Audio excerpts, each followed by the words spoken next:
சத்துணவு ஊழியர்கள் மற்றும் அங்கன்வாடி பணியாளர்களுக்கான ஓய்வூதியம் அதிகரிக்கப்பட்டிருக்கும் நிலையில் பகுதி நேர ஆசிரியர்களை பணி நிரந்தரம் செய்வது தொடர்பான புதிய அறிவிப்புகளை முதலமைச்சர் மு.க.ஸ்டாலின் வெளியிட்டுள்ளார்.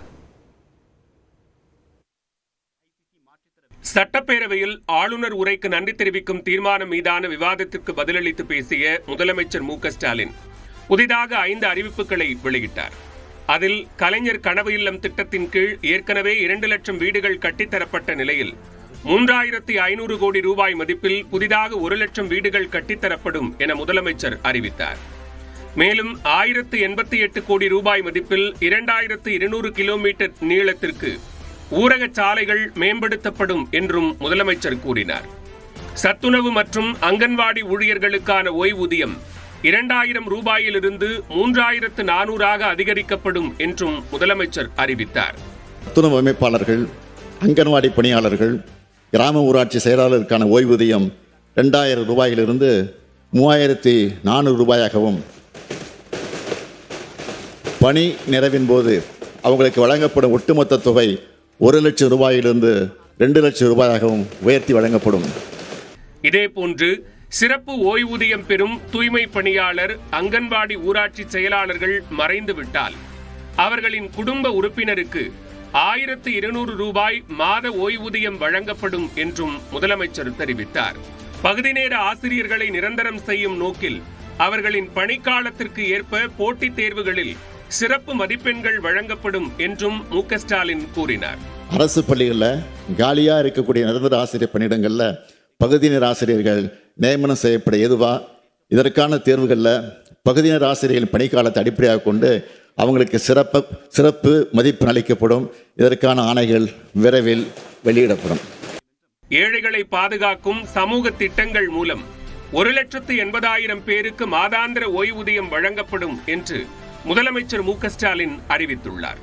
அதாவது மூத்த குடிமக்கள், மாற்றுத்திறனாளிகள், 50 வயதுக்கு மேற்பட்ட திருமணமாகாத ஆதரவற்ற பெண்கள் உள்ளிட்டவர்களுக்கு உங்களுடன் ஸ்டாலின் முகாமில் அளிக்கப்பட்ட மனுக்களின் அடிப்படையில் ஓய்வூதியம் வழங்கப்படும் என்றும் முதலமைச்சர் தெரிவித்துள்ளார்.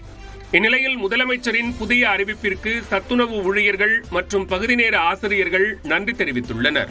இதுவரையும் இல்லாத அளவில் குடும்ப பாதுகாப்போடு கூடிய ஓய்வூதியம், ஒட்டுமொத்த பணிக்கொடையாக ஒட்டுமொத்த தொகையை, அதாவது பணி நிறைவின் பொழுது பணிக்கொடை வழங்கியிருக்கிறாங்க. இந்த மாதிரிப்பட்ட 4 அறிவிப்புகளை இன்னைக்கு வழங்கியிருக்கிறாங்க. ஈமக்கிரி உட்பட 4 அறிவிப்புகளை வழங்கியது எங்களுக்கு ஒரு மன மகிழ்ச்சியை தந்திருக்கிறது. சமூக திட்டங்கள் மூலம் ஓய்வூதியம் வழங்கப்படும் விழா வரும் பிப்ரவரி 4ஆம் தேதி தமிழ்நாடு முழுவதும் நடைபெறும் என்று முதலமைச்சர் அறிவித்துள்ளார். பல மாநிலங்களில் என்டிஏ ட்ரிபிள் இன்ஜின் ஆட்சி வழங்கி வருவதாக கூறிய பாஜக மூத்த தலைவர் தமிழிசை சவுந்தரராஜன் தமிழ்நாட்டில் திராவிட மாடல் ஆட்சிதான் டபுள் இன்ஜின் ஆட்சியாக இருப்பதாக விமர்சித்திருக்கிறார். சென்னையில் தேர்தல் அறிக்கை தொடர்பான ஆலோசனைக்கு பிறகு செய்தியாளர்களிடம் பேசிய அவர் கூட்டணியில் தாவேக இணையுமா என்ற கேள்விக்கும் பதிலளித்தார்.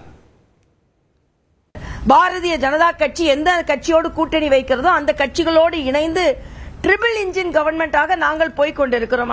நீங்கள் டபுள் இன்ஜின் கவர்மெண்டாக போய்கொண்டிருக்கிறீர்கள். நாங்கள் டபுள் இன்ஜின் மாடல், நீங்க ட்ரிபிள் இன்ஜின் மாடல் என்று சொன்னா சரியா இருக்கும். ஏன்னா சட்டம் ஒழுங்கை பாதுகாப்பதில் ட்ரபிள், மக்களுக்கான திட்டங்களை முழுமையாக கொண்டு வருவதில் ட்ரபிள். பிரதம அமைச்சர் வந்தா வரவேற்கிறது இல்ல, நிதி ஆயோக் கூட்டத்துக்கு போறது இல்ல, ஆளுநரை மதிக்கிறது இல்ல. தாவே கலப்பை கேளுங்க, உங்களை யாராலும் இழுக்கிறாங்களான்னு போய் கேட்டுட்டு வாங்க. அது சட்ட ரீதியாக நடவடிக்கை. இப்ப வர வச்சுக்கிட்டே இருந்தேன், அவர் அங்க வர வைக்கிறது இங்க வர வைக்கிறதுக்காக இல்ல. அதாவது அரசியல் ரீதியா என்ன வேணாலும் நடக்கலாம். விசில் எங்களுக்கு இப்ப உடனே தேவையில்லைப்பா, எங்கள்கிட்ட விசில் இருக்கு, குக்கர்ல விசில் இருக்குல்ல. கோவை தெற்கு, கோவை வடக்கு உள்ளிட்ட 15 தொகுதிகளுக்கென உத்தேச பட்டியலை திமுகவிடம் வழங்க மக்கள் நீதி மய்யம் திட்டமிட்டிருப்பதாக தகவல் வெளியாகியிருக்கிறது. சட்டப்பேரவைத் தேர்தல் நெருங்கும் சூழலில் சென்னை ஆழ்வார்பேட்டையில் உள்ள கட்சி அலுவலகத்தில் கமல்ஹாசன் தலைமையில் மக்கள் நீதி மய்யம் கட்சியின் நிர்வாக குழு மற்றும் செயற்குழு கூட்டம் நடைபெற்றது. சுமார் 2 மணி நேரம் நடைபெற்ற இந்த கூட்டத்தில் திமுகவிடம் எத்தனை தொகுதிகள் கேட்பது, வெற்றி பெற சாதகமான தொகுதிகள், கமல்ஹாசனின் சுற்றுப்பயணம் உள்ளிட்ட பல்வேறு விவகாரங்கள் குறித்து ஆலோசிக்கப்பட்டதாக தெரிகிறது. அதன்படி கோவை தெற்கு, கோவை வடக்கு, சிங்காநல்லூர், கவுண்டம்பாளையம், வேளச்சேரி, மயிலாப்பூர், மதுரவாயல், அம்பத்தூர், தாம்பரம், சோழிங்கநல்லூர், ஆலந்தூர், தியாகராய நகர், திருச்சி கிழக்கு, ஸ்ரீரங்கம், மதுரை மத்தி ஆகிய 15 தொகுதிகள் அடங்கிய உத்தேச பட்டியலை திமுகவிடம் வழங்க திட்டமிட்டிருப்பதாக தகவல்கள் வெளியாகியிருக்கின்றன. இதனிடையே டார்ச் சின்னம் கிடைக்க காரணமாக இருந்த தலைவர் கமல்ஹாசனுக்கு பாராட்டு, பொதுச் செயலாளர் அருணாச்சலம் உட்பட 5 பேர் கொண்ட தேர்தல் பணிக்குழு அமைத்தல் உள்ளிட்ட 12 தீர்மானங்கள் நிறைவேற்றப்பட்டன. மக்கள் நீதி மய்யம் சார்பாக போட்டியிட விரும்புபவர்கள் இன்று முதல் 50,000 ரூபாய் கட்டணம் செலுத்தி விருப்ப மனு பெறலாம் என்றும் கூறப்பட்டிருக்கிறது. 100 நாள் வேலை திட்டத்தில் மத்திய அரசின் மாற்றங்களுக்கு எதிர்ப்பு, தமிழ்நாடு அரசின் புதிய ஓய்வூதிய திட்டத்திற்கு பாராட்டு உள்ளிட்ட தீர்மானங்களும் கூட்டத்தில் நிறைவேற்றப்பட்டுள்ளது. செயற்குழு கூட்டத்திற்கு பிறகு செய்தியாளர்களிடம் பேசிய மக்கள் நீதி மய்யம் கட்சியின் பொதுச் செயலாளர் அருணாச்சலம் டார்ச் லைட் சின்னத்தில் போட்டியிட திட்டமிட்டிருப்பதாக கூறினார்.